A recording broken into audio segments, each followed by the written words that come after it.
Hey guys, so today my boss asked me to talk about lower back. So we're gonna talk about lower back pain. Okay.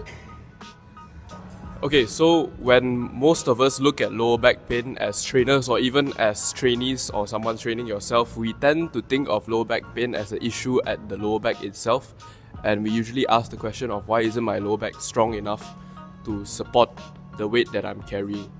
Right, but I think a lot of the time something we are neglecting is what are the structures surrounding it. For example, your upper back through your thoracic spine, and also your hips, your pelvis, your glutes, and things like that.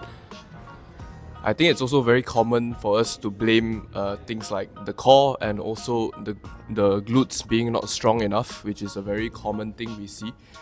And we tend to prescribe exercises such as crunches or planks working on your core, and then hip thrust or even glute bridges to work on squeezing your glutes.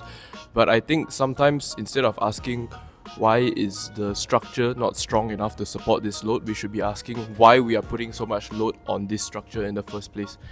So something that we don't often prescribe or try is exercises such as cable rows or dumbbell rows, single arm rows, and RDLs, right? Even hamstring curls, things that will allow the joints and structures around your your lower back, so above and below your lower back, to move better, such that the lower back does not have to take all the load, and you can then distribute the load across your whole body, which will allow for more efficient and pain-free movement.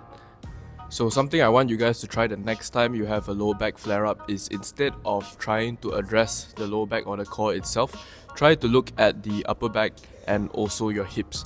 So try to give yourself two exercises that comprise of your upper back movements. It could be a pull down, could be a row, and in terms of the hips, it could be an abductor machine, adductor machine, hamstring curl, could be an RDL. But work on these structures and then come back and test the lower back flare up and see if the condition is still the same.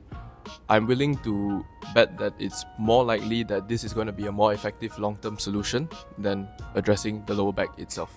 So give this a try and let me know how it goes.